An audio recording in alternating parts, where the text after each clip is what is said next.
నీచ రాజకీయాలపై నిప్పులు చెరిగారు షర్మిల. కాంగ్రెస్ టీడీపీ కుట్రలు చేసి అన్యాయంగా జగనన్నను జైల్లో పెట్టారని విమర్శించారు. చంద్రబాబుకు మాట మీద నిలబడ్డం అలవాటు లేదన్నారు. చంద్రబాబు పాదయాత్ర డ్రామా అన్నారు. మనసులో మాట పుస్తకంలో బాబు ఏం రాసుకున్నారో ప్రజలకు చెప్పారు. కాంగ్రెస్ టీడీపీల కుమ్మక్కు రాజకీయాలపై మండిపడ్డారు. చంద్రబాబుకు లేనిది రాజన్నకు జగనన్నకు ఉన్నది విశ్వసనీయత అని చెప్పారు. ప్రజల హర్షధ్వానాల మధ్య త్వరలో రాజన్న రాజ్యం వస్తుందని ప్రకటించారు. 18వ రోజు పాదయాత్రలో దాదాపు 13 కిలోమీటర్లు నడిచిన షర్మిల ఇప్పటి వరకు 236 కిలోమీటర్లు మరో ప్రజా ప్రస్థానం కొనసాగించారు. ఇక అనంత ఆదరణలో మరో ప్రజా ప్రస్థానం స్పెషల్ ఎడిషన్ లోకి వెళ్దాం.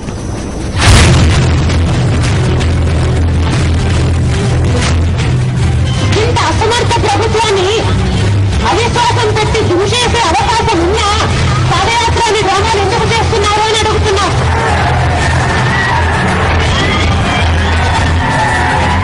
లక్ష ఎకరాలు భూమిగా మార్చి క్రాప్ హాలిడే డిక్లేర్ చేసినప్పుడు చంద్రబాబు నాయుడు గారికి తప్పలేదు అవిశ్వాస తీర్మానం ప్రవేశపెట్టారని.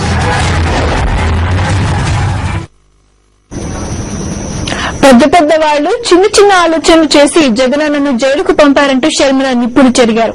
కాంగ్రెస్ టీడీపీ నీచ రాజకీయాలపై మండిపడ్డారు. సీపీఐను వాడుకుని కుట్రలు పన్ని జగనన్నను జైలుకు పంపారని చెప్పారు. చంద్రబాబు పాదయాత్ర పెద్ద డ్రామా అన్నారు.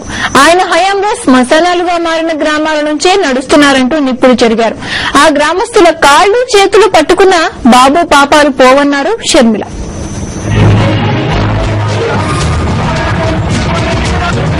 కాంగ్రెస్ టీడీపీలు కలిసి నీచమైన కుమ్మక్కు రాజకీయాలు చేస్తున్నాయని సీపీఐని అడ్డం పెట్టుకుని జగనన్నని జైలుకు పంపారంటూ షర్మిల నిప్పులు చెరిగారు. జగనన్నని పైకి రాకుండా చేయడానికి విచారణ పేరుతో సీబీఐతో అరెస్ట్ చేయించారని చెప్పారు. రాష్ట కాంగ్రెస్ వ్యవహారాల ఇన్ఛార్జ్ ఆజాద్ అన్న మాటలను షర్మిల గుర్తు చేశారు. పెద్ద పెద్ద వాళ్ళంతా మాట్లాడుకొని పెద్ద పెద్ద మనుషులతో ఢిల్లీలలో మాట్లాడుకొని ఎన్ని కుట్రలకు పాల్పడుతున్నారు.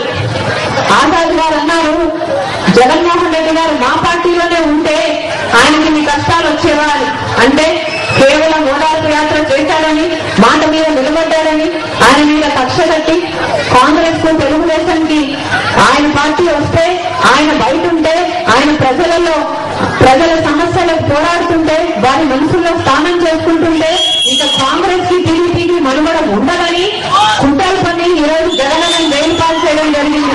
మహానేత వైఎస్ఆర్ పేరునే ఎఫ్ఐఆర్ లో పెట్టిన వాళ్ళకి జగనన్న ఒక లెక్కే కాదన్నారు షర్మిల. సమయం వచ్చినప్పుడు కాంగ్రెస్ టీడీపీలకు బుద్ధి చెప్పాలన్నారు షర్మిల. రాజశేఖర రెడ్డి గారి పేరుని ఎఫ్ఐఆర్ లో దోషిగా చేశారు. ఈరోజు రాజశేఖర రెడ్డి గారు బ్రతుకున్నా ఈ కాంగ్రెస్ తో ఈ తెలుగుదేశం కలిసి ఆయనను కూడా జైల్లో పెట్టేవారు. ఇక జగనన్న ఎంత చిన్నవాడు, వాళ్ళ వయసులలో సగం ఉంటుంది. అయినా పెద్ద పెద్ద మనుషులంతా కలిపి చిన్న చిన్నగా ఆలోచించి ఆయన మీద కుట్రలు పని ఈ రోజు ఆయన పైకి రాకుండా చేస్తున్నారు. కానీ ఒకటి నిజం, దేవుడు అనేవాడు ఉన్నాడు. ఉదయించే సూర్యుని ఎవ్వరూ ఆపలేరు, జగనన్నను కూడా ఎవ్వరూ ఆపలేరు. దేవుడు ఉన్నాడు అన్నది ఎంత నిజమో మంచి వాళ్ళ పక్షాన ఆయన నిలబడతాడు అన్నది కూడా అంతే నిజం. ఒకరోజు వస్తుంది, దేవుడే జగనన్నను బయటికి తీసుకొస్తాడు. ఈ కుట్ర రాజకీయాలు, ఈ కుమ్ము రాజకీయాలు చేసే వాళ్ళందరికీ పెట్టినట్టు దీనికి బుద్ధి చెప్పి జగనన్న బయటకు వచ్చిన రోజున మనందరినీ రాజన్న రాజ్యం స్థాపించే దిశగా నడిపిస్తాడు. జగనన్నను ఆశీర్వదించిన రోజున రాజన్న రాజ్యం మళ్లీ వస్తుందన్నారు షర్మిల. రాజన్న ఇచ్చిన ప్రతి మాటను జగనన్న నెరవేరుస్తారని తెలిపారు. 18వ రోజు పాదయాత్రలో షర్మిలను కలిసిన గొర్రెల కాపరులు తమ వేదన చెప్పుకున్నారు. ఈ కాలంలో గొర్రెలు జబ్బున పడతాయని, కానీ ప్రభుత్వం ఇప్పటి వరకు ఏంటి మీ పరిస్థితి అని అడగడానికి ఒక అధికారిని కూడా పంపలేదని తెలిపారు. కరువు పీడిత ప్రాంతమైన అనంతపురంలో వైఎస్ఆర్ గొర్రెల పెంపకానికి ప్రాధాన్యం ఇచ్చారని షర్మిల చెప్పారు. వ్యవసాయదారులు చేతి వృత్తులదారులే కాదు, వ్యవసాయ అనుబంధ రంగాల వారు కూడా ఈ ప్రభుత్వంలో నానా బాధలు పడ్డారు అనడానికి ఈ గొర్రెల కాపర్లే నిదర్శనం. వీరి బాధలు విని స్పందించిన షర్మిల, కిరణ్ కు ఢిల్లీ పోవడానికే సరిపోతుంది, మీ బాధలు పట్టించుకునే తీరిక ఆయనకు ఎక్కడుందంటూ వ్యాఖ్యానించారు. ఇంటికొచ్చి పోసిపోతుంది మేడం.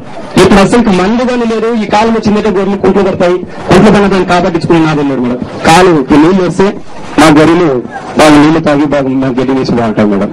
రాజశేఖర రెడ్డి ప్రభుత్వంలో నాకు అన్ని రకాల మంచిగా ఉండేది మేడం. గొర్రెల కాపర్లకి లోకమంతా తీరాలి, మళ్ళీ రాజ్యం రావాలి మేడం. పశుక్రాంతి కింద కూడా లక్షల గేదెలు ఇవ్వడం అవన్నీ చేశారు రాజశేఖర రెడ్డి గారు. మన అగ్రికల్చర్ పైన వేసిన కమిషన్ రిపోర్ట్ లో కూడా ప్రత్యామ్నాయంగా ఇవన్నీ ప్రోత్సహించమని చెప్పారు మేడం. అదంటే ఇప్పుడు ఆపేశారు అన్ని. గొర్రెల కాపురాల కోసం అని చెప్పి, వాళ్ళ డెవలప్మెంట్ కోసం అని చెప్పి ఇన్సూరెన్స్ సపరేట్ గా అప్పుడే ఆయన ఉన్నప్పుడే మనకు 10 రూపాయలు ఇన్సూరెన్స్ పెట్టి ఇది చేశారు మేడం. తర్వాత ఇప్పుడు కిరణ్ కుమార్ రెడ్డి గవర్నమెంట్ వచ్చిన తర్వాత దానికి ఎవరిని ఇంతవరకు గోపినాథ్ తర్వాత తరిన తర్వాత ఎవరిని ఇంతవరకు నియమించలేదు.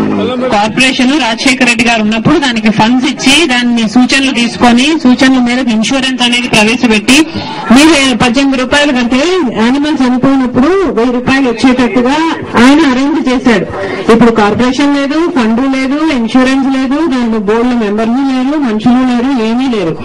ప్రభుత్వంలో ఎవరైనా ఉన్నారని మీకు అనిపిస్తుందా? ఎవరు లేరు మేడం, ఎవరు అసలు అడ్రస్ లేదు మేడం. లేదు, కిరణ్ కుమార్ రెడ్డి కూడా లేడు. ఢిల్లీకి పోవడానికి సరిపోతాడు ఆయనకు. మనకు ప్రత్యామ్నాయం గొర్రెల పెంపకము, పశువుల పెంపకం ఇవన్నీ కూడా రాజశేఖర రెడ్డి గారు పెద్ద ఎత్తున ప్రోత్సహించినారు. పశుక్రాంతి కింద అన్ని గేదెలు ఎస్సీలకి ఎస్టీలకి ఇచ్చిన నాయకులు ఎవరు కూడా లేరు. వాటి వల్ల చాలా కుటుంబాలు బాగుపడినాయి. ఇప్పుడు అట్లాంటి ప్రత్యామ్నాయ ఆదాయ వనరులు కల్పించాల్సిన బాధ్యత ప్రభుత్వం పైన ఉంది. ప్రభుత్వం మీకు పంటలకు నీళ్లు ఇవ్వాలా, మీరు పంటలు పండాలా, పంటలతో పాటు ఇది కూడా ఒక బ్యాకప్ ప్లాన్ గా ఉండాలా అనేది రాజశేఖర రెడ్డి ఉద్దేశం. అంటే డ్రాట్ హిట్ ఏరియాస్ కనుక ఇది కూడా ఉండాలా అని, ఒకవేళ అది పంటలు రాకపోయినా దీంట్లో మీకు ఆదాయం రావాలా అనేది ఆయన లక్ష్యం.